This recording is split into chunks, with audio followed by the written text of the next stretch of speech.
अस्सलाम वालेकुम दोस्तों, मेरा नाम डॉक्टर अली असगर है और आज की इस वीडियो में हम डिस्कस करने जा रहे हैं हार्डी एंड वेनबर्ग थ्योरम। आज की इस लेक्चर को शुरू करने से पहले एक मरतबा आपसे रिक्वेस्ट करेंगे कि अगर आपने अब तक हमारे इस चैनल को सब्सक्राइब नहीं किया जो कि सिंध बोर्ड टीचिंग के नाम से है तो काइंडली आज ही आप हमारे इस चैनल को सब्सक्राइब करें और साथ ही साथ बेल आइकन को लाजमी क्लिक करें ताकि हमारी अपलोड करदा तमाम इंपॉर्टेंट वीडियोज़ की नोटिफिकेशन भी आपको रिसीव हो सके। तो आइए हम स्टार्ट करते हैं हार्डी एंड वेनबर्ग थ्योरम। सबसे पहले हम बात करेंगे इंट्रोडक्शन की। Hardy and Weinberg theorem is the principle being propose collectively by an English mathematician. देखिए हार्डी एंड वेनबर्ग थ्योरम जो है वो एक प्रिंसिपल है जिसको प्रपोज जो है वो कलेक्टिवली किसने किया? इंग्लिश मैथमेटिशियन जिसका नाम है Godfrey Hardy and a German physician Wilhelm Weinberg. तो हार्डी जो है वो इंग्लिश मैथमेटिशियन थे और एक जर्मन फिजिशियन थे जिनका नाम था Wilhelm Weinberg to demonstrate mathematically the gene frequency of different allele in a given population. एक पर्टिकुलर पॉपुलेशन का मतलब क्या है? Group of same species. तो ग्रुप ऑफ सेम स्पीशी में जो जीन की फ्रीक्वेंसी होती है यानी उसके अंदर एक पर्टिकुलर टाइप ऑफ जीन है, उसकी फ्रीक्वेंसी क्या रहती है, उसकी क्या परसेंटेज रहती है, जनरेशन आफ्टर जनरेशन उन्होंने बाकायदा एक थ्योरेटिकली प्रेजेंटेशन दी। अकॉर्डिंग टू दिस थ्योरम, इस थ्योरम के मुताबिक उन्होंने क्या बात की? तो मतलब इन शॉर्ट दो साइंटिस्ट हैं हमारे पास। ये इंट्रोडक्शन में याद रखना, एग्जाम में टाइम कम हो तो इंट्रोडक्शन लिखने की नीड भी नहीं होती।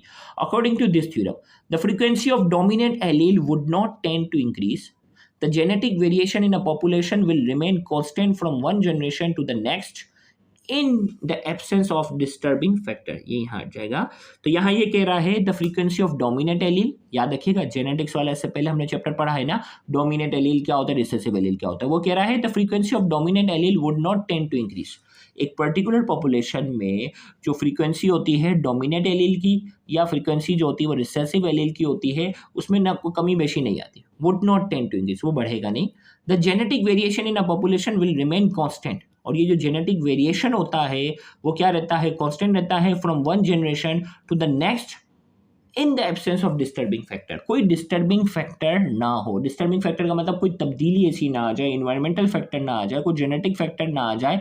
तो नॉर्मली अगर कंडीशन अगर सेम रहती है तो जितने डोमिनेंट कैरेक्टर वाले जानदार होते हैं नेक्स्ट जनरेशन में भी उतने ही आते हैं, जितने रिसेसिव कैरेक्टर वाले जानदार होते हैं नेक्स्ट जनरेशन में वो भी आते हैं। तो वो ये कहना चाह रहा है कि एक पर्टिकुलर पॉपुलेशन में डोमिनेंट और रिसेसिव कैरेक्टर होता है, वो जनरेशन टू जनरेशन उनकी परसेंटेज जो होती है वो लगभग सेम रहती है इन the absence of disturbing factor. कोई बड़ा डिस्टर्बिंग फैक्टर ना आ जाए, कोई तूफान आ जाए, कोई वोल्केनो आ जाए जिसमें कोई बड़ी पॉपुलेशन एक जानदारों का बड़ा हिस्सा मर जाए, तो वही डिस्टर्बिंग फैक्टर मानते हैं। तो अगर डिस्टर्बिंग फैक्टर नहीं आएगा तो एक नस्ल से दूसरी जनरेशन में जो है ये सारा रेशो जो है डोमिनेंट कैरेक्टर रिसेसिव कैरेक्टर क्या रहता है? सेम रहता है।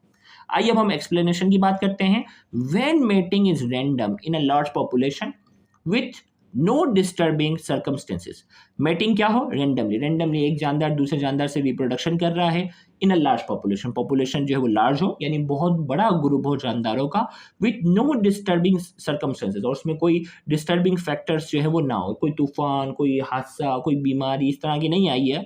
The law predict that both genotype and allele frequency will remain constant because they are in equilibrium. तो ये कह रहा है कि एक जनरेशन से दूसरे जनरेशन में जितने डोमिनेंट वाले जीनोटाइप थे, जितने रिसेसिव वाले जीनोटाइप थे, वो और उसकी जो परसेंटेज होती है ना वो क्या रहती है? कांस्टेंट रहती है, क्योंकि वो इक्विलिब्रियम में आ चुका होता है इस लॉ के मुताबिक।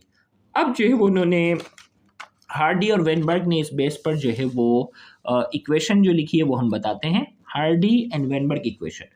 From their principle, they deduce an equation to calculate the allelic frequency and genotype in a population to show the equilibrium and term as Hardy-Weinberg equilibrium.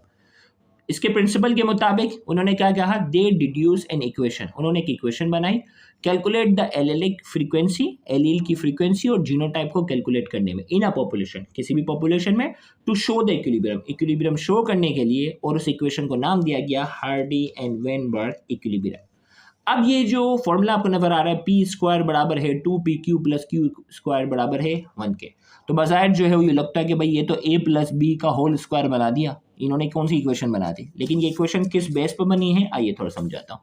देखो भाई दो हेटेरोजाइगस, पी शो कर रहा है डोमिनेंट जीन को, capital P से show किया, Q जो शो कर रहा है वो रिसेसिव एलील को शो कर रहा है। ये हेटेरोजाइगस वाले दो जानदार थे, अब ये दोनों क्या कर रहे हैं, रिप्रोडक्शन कर रहे हैं। तो मेंडल्स लॉ ऑफ सेग्रीगेशन के मुताबिक ये जीन क्या होंगे, अलग अलग हो गए। अब ये यहाँ कैपिटल पी आ गया, small Q, capital P small Q, ये आ गया। अब पी और पी, ये दोनों पी आ गए तो क्या हो गया, पी स्क्वायर हो गया। पी और स्मॉल क्यू, पी और स्मॉल क्यू, क्यू और क्यू, ये आ गया क्यू स्क्वायर। तो अब हमारे पास क्या बना, पी स्क्वायर बना, पी क्यू हमारे पास दो बने तो 2pq बना, और ये हमारे पास बन गया क्यू स्क्वायर के। तो ये हमारे पास शो कर रहा है, यानी शो कर रहा है 100% को, 1 शो कर रहा है, यानी अगर परसेंटेज में बात की जाए तो 100%। जितने भी पॉपुलेशन होंगे ना उसमें डोमिनेट वाला जीन इस तरह आएगा पी स्क्वायर की शक्ल में, हेटेरोजाइगस वाला जिसमें जो जानदार होगा पी क्यू, जिसमें डोमिनेट और रिसेसिव एलील दोनों होंगे, तो वो इस तरह आएगा 2p की शक्ल में, और क्यू स्क्वायर जो है वो रिसेसिव की शक्ल में आएगा। ये फॉर्मूला इन्होंने बताया। तो वेयर करके हमने यहाँ लिखा, वेयर बराबर है पी जो है वो डोमिनेट एलील को शो कर रहा है, क्यू जो है वो रिसेसिव को शो कर रहा है। और अगर इसी तरीके से बात की जाए, पी स्क्वायर शो कर रहा है homozygous dominate frequency, frequency of homozygous dominate को शो कर रहा है, जिसमें दोनों जीन डोमिनेट है। और हेटेरोजाइगस फ्रीक्वेंसी को कौन शो कर रहा है, पी क्यू शो कर रहा है, और क्यू स्क्वायर जो शो कर रहा है वो होमोजाइगस रिसेसिव की फ्रीक्वेंसी को शो कर रहा है। अब इस बेस पर हमारे पास जो है वो एक न्यूमेरिकल तरह सवाल भी आता है, जैसे for example the frequency of 2 allele in a gene pool. एक जीन पूल है, इसमें जो है वो फ्रीक्वेंसी जो है वो डोमिनेट जीन की कितनी है, 0.19, और रिसेसिव वाले की 0.81 है। Assume that the population is in Hardy and Weinberg equilibrium. आप सपोज कर लो कि जो पॉपुलेशन है वो हार्डी और वेनबर्ग इक्विलिब्रियम में है। Then calculate the percentage of heterozygous individual in the population. उस पॉपुलेशन में हेटेरोजाइगस वाले कितने जानदार होंगे, ये बताना है हमें।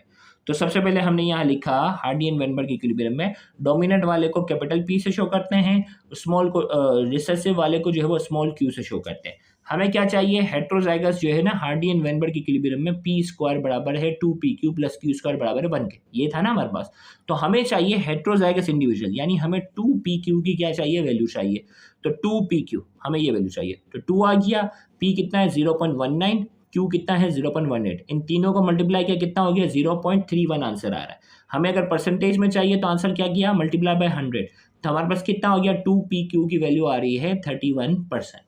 फिर हमने यहाँ सेंटेंस की शक्ल में लिख दिया, according to the Hardy and Weinberg equilibrium equation heterozygous are represented by the 2pq term. 2pq जो है वो हेटेरोजाइगस को शो कर रहा है। The number of heterozygous individual is equal to 2pq which equals 31%। तो हेटेरोजाइगस कितने होंगे, यानी एक जानदारों का ग्रुप है जिसमें डोमिनेट जीन जो है वो 19% है, रिसेसिव जीन 81% है। हमसे पूछा जा रहा है कि हेटेरोजाइगस डोमिनेट वाले कितने जानदार होंगे, तो 100 में से कितने होंगे, 31 लोग जो होंगे वो हेटेरोजाइगस वाले होंगे। अब जो है वो हम फैक्टर डिस्कस करने जा रहे हैं कि हार्डी और वेनबर्ग जो है उसके ऊपर इक्विलिब्रियम पर कौन कौन से फैक्टर असरअंदाज होते हैं। भाई इसकी कुछ लिमिटेशन है। सबसे पहले क्या है हमारा factor affecting Hardy and Weinberg theorem में हम सबसे पहले बात करेंगे म्यूटेशन की। म्यूटेशन क्या होती है, जीन के अंदर एबनॉर्मल चेंजेस आना, जीन के अंदर एबनॉर्मल जो चेंजेस आ जाती है उसे कहते हैं म्यूटेशन। तो अब हार्डी एंड वेनबर्ग थ्योरम के अंदर क्या कहा था कि जेनेट फ्रीक्वेंसी डोमिनेट और रिसेसिव की जो फ्रीक्वेंसी होती है वो जनरेशन टू जनरेशन क्या रहती है, सेम रहती है। लेकिन अगर बीच में म्यूटेशन आ गई तो Hardy and Weinberg law apply नहीं होगा। It introduce new gene into population, और म्यूटेशन के नतीजे में क्या होगा, नया जीन जो है वो पॉपुलेशन में आ जाएगा और हार्डी और वेनबर्ग का जो थ्योरी का जो सिस्टम होगा वो क्या होगा, डिस्टर्ब हो जाएगा। दूसरा आ जाता है selection. Either due to natural or artificial selection, some species may given greater opportunity to reproduce and increases the number of their offspring, which can affect the frequency of allele. और हमने कहा कि artificial selection यानी एक particular variety है जानदार की जो मीट प्रोडक्शन ज़्यादा दे रही है, मिल्क प्रोडक्शन ज़्यादा दे रही है, तो हम उसकी क्या करवा रहे हैं, रिप्रोडक्शन ज़्यादा करवा रहे हैं, that is called artificial selection. या कुदरती तौर पर वो ज़्यादा ताकतवर हैं तो वो ज़्यादा रिप्रोडक्शन में पार्टिसिपेट कर रहे हैं और कमज़ोर वाले को पार्टिसिपेशन नहीं करने दे रहे, तो उसके नतीजे में क्या होगा, सम स्पीशी में गिवन ग्रेटर अपॉर्चुनिटी, उनको अपॉर्चुनिटी ज़्यादा मिलेगी to reproduce and increase the number of their offspring, और वो अपने बच्चे ज़्यादा पैदा करेंगे, which can affect the frequency of allele, जिसके नतीजे में क्या होगी, एलील की फ्रीक्वेंसी डिस्टर्ब होगी और हार्डी और वेनबर्ग लॉ क्या होगा, उस पर हार्डी और वेनबर्ग लॉ डिस्टर्ब होगा। दूसरा क्या आ जाता है, हार्डी और वेनबर्ग ने क्या कहा था, रैंडम मैटिंग होनी चाहिए, और अगर नॉन रैंडम मैटिंग होगी, एक पर्टिकुलर वेराइटी के जानदार को हम मैटिंग के जो है वो ज़्यादा चांसेस अगर मिल रहे हैं तो भी होगा। The process of mating should be non random in a given population and the population size should be large enough. अब देखो भाई, उसने हार्डी एंड वेनबर्ग लॉ में कहा था कि भाई पॉपुलेशन की साइज जो है वो लार्ज होनी चाहिए, तो स्मॉल अगर साइज होगी तो भी Hardy and Weinberg law apply नहीं होगा, और जो रैंडम मैटिंग होनी चाहिए, नॉन रैंडम मैटिंग अगर होगी तो भी हार्डी एंड वेनबर्ग इक्विलिब्रियम क्या होगा, डिस्टर्ब होगा। नॉन रैंडम का मतलब क्या है कि एक जानदार जो है उस, जैसे फॉर एग्जांपल काऊ की बात कर लो, काऊ है, उसकी एक पर्टिकुलर वेराइटी की जो स्पीशी है वो क्या है, ज़्यादा मिल्क प्रोडक्शन प्रोड्यूस करती है, बड़े कद वाले जानदार है, तो क्या होगा, जो न्यू वेराइटी के जो जानवर प्रोड्यूस करने की कोशिश होगी, इसमें क्या होगा कि हाई जो मिल्क प्रोडक्शन वाले हैं या हाई मीट प्रोडक्शन वाले जानवर हैं वो बच्चे ज़्यादा पैदा किए जाए, तो उसमें फिर मैटिंग जो होती है वो रैंडम नहीं होगी, नॉन रैंडम मैटिंग करवाएंगे तो हार्डी एंड वेनबर्ग इक्विलिब्रियम क्या होगा, डिस्टर्ब होगा। फिर इसके बाद जो वो gene flow, it refers to the exchange of gene between different population of the same species. It may be either due to migration of individual from one population to another of the same species और to the transfer of gametes. अब देखो भाई, gene flow की बात हो रही है, अब यहाँ इसका मतलब क्या है, it refers to the exchange of gene between different population of the same species. अब पॉपुलेशन क्या था, एक ग्रुप था ना जानदारों का, अब जो वो उसमें क्या था कि दो बड़े बड़े ग्रुप हैं। अब हार्डी एंड वेनबर्ग ने कहा था कि एक ही पॉपुलेशन होना चाहिए, जो बहुत बड़ा ग्रुप होना चाहिए ना, तो यहाँ क्या कह रहा है, एक्सचेंज ऑफ जीन हो जाए बिटवीन डिफरेंट पॉपुलेशन। एक बहुत बड़ा ग्रुप था उसी स्पीशी का एक बहुत बड़ा ग्रुप था, और दूसरा जो हम जो सेलेक्टिव जिसको हम फोकस कर रहे थे वो था। तो इसमें क्या हो गया कि एक पॉपुलेशन ने कुछ अपने जीन जो है वो दूसरे पॉपुलेशन में ट्रांसफर किए। It may be either due to migration of individual, इसकी वजह क्या हो सकती है कि भाई जो हमारा जो सेलेक्टिव पॉपुलेशन का जो ग्रुप था उसमें से कुछ जानदार माइग्रेशन करके चले गए from one population to other, वो हमारा ग्रुप पॉपुलेशन को छोड़कर वो किसी और पॉपुलेशन में मिक्सअप हो गए, या क्या हो गए, और to the transfer of gametes, या हमारे जो पॉपुलेशन के ग्रुप के एक जानदार ने किसी दूसरे जानदार के साथ क्या की, मैटिंग की, तो उसने अपने जीन क्या कर दिया, ट्रांसफर किया, तो भी हार्डी एंड वेनबर्ग इक्विलिब्रियम क्या हो जाएगा, डिस्टर्ब होगा। तो इन सारी वजूहात को हमने देखते हुए नोट करके हमने कहा, since all this disturbing forces commonly occur in nature, ये सारी डिस्टर्बिंग जो ऊपर हमने बातें की हैं सारी चीज़ें कुदरती तौर पर होती हैं, the Hardy and Weinberg equilibrium rarely applies in reality. तो रियलिटी में हार्डी और वेनबर्ग इक्विलिब्रियम जो है वो रेयरली सच में जो है वो बहुत ही मुश्किल से देखा जाता है। The Hardy Weinberg equilibrium describe an idealize state, ये आइडियलाइज स्टेट को बताता है कि डिस्टर्बिंग फैक्टर ना हो, कोई पॉपुलेशन को छोड़ के ना जाए, सारी मैटिंग भी रैंडम होनी चाहिए, म्यूटेशन भी ना हो, तो जनरेशन टू जनरेशन जो है वो डोमिनेट और रिसेसिव एलील जो होते हैं उनकी जो फ्रीक्वेंसी होती है वो सेम रहती है।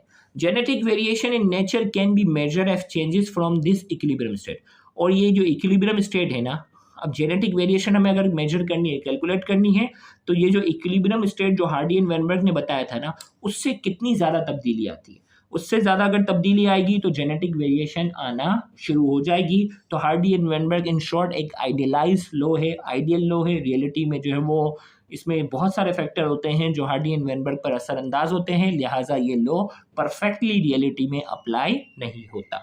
तो यहाँ जाकर हमारा आज का ये लेक्चर जो है वो मुकम्मल होता है। उम्मीद करते हैं आज का ये लेक्चर इन्फॉर्मेटिव होगा। Thank you very much. Allah हाफ़िज़।